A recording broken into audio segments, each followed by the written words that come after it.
ભાગ છે સુભાષિત વૈભવ. આપણે સુભાષિત વૈભવ એટલે આપણે ગુજરાતી ભાષાંતર કરી તો સુભાષિતનો વૈભવ. તો આ જે સુભાષિતનો વૈભવ છે એટલે જે સારી વસ્તુ સારી બાબત આપણે જ્યારે કહીએ કોઈને અથવા તો બોલીએ એટલે સુભાષિત. બરાબર. થોડામાં કંઈક જાદુ કરી દેવાનું, સાગરમાં સાગર ભરી દેવું એટલે સુભાષિત.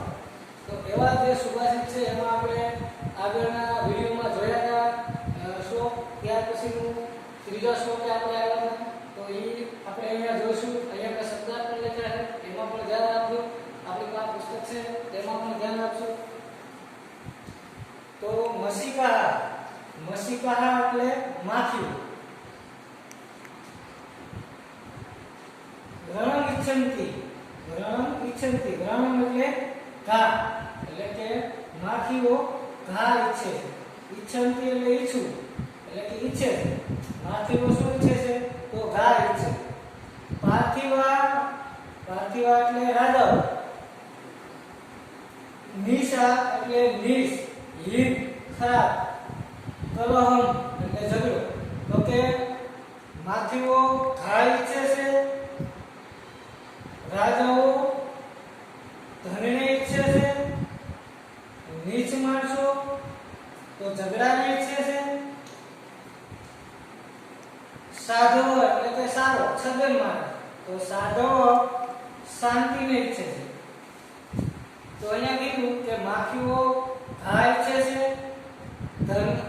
પાર્થિવા રાજાઓ ધનને ઈચ્છે છે, ખરાબ માણસો ઝઘડાને ઈચ્છે છે, સારા માણસો શાંતિને ઈચ્છે છે. તો અહીંયા એમ કીધું કે સારા માણસ છે એ શું ઈચ્છે છે? શાંતિને ઈચ્છે છે. ખરાબ માણસ છે એ ઝઘડો ઈચ્છે છે. રાજાઓ છે એ ધર્મ ઈચ્છે છે અને માખીઓ છે એ ઘાને ઈચ્છે છે. આ શ્લોકમાં જે બાબત છે એ આ બધી એને મેળવવાની વાત કરે છે. જે વસ્તુ એને સારી લાગે છે તો આ વસ્તુ એ મેળવે છે. ત્યાર પછીનો શ્લોક છે શ્લોક નંબર 4. ગાવો ગંધેન પશ્યંતિ વેદેહિ પશ્યંતિ બ્રાહ્મણ ચૌરે પશ્યંતિ રાજનો ચક્ષુંધ્યા વિતરે જના. તો અહીંયા ગંધેન એટલે ગંધ દ્વાર, પશ્યંતિ એટલે કે જુએ છે, વાંચે છે.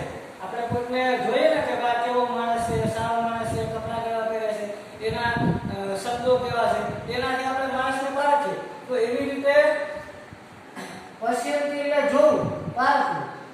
અહીંયા આપણે મી વ મ સી થ થ તી ત અંતિ. તો અહીંયા તી વપરાયો છે. તો ત્રીજો પુરુષ બહુવચનમાં અહીંયા આપ્યું છે પશ્યંતિ.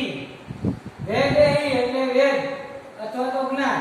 ચૌરે એટલે અનુચર અથવા તો ગુપ્તચર. ઈતરહ એટલે અન્ય કોઈ બીજા.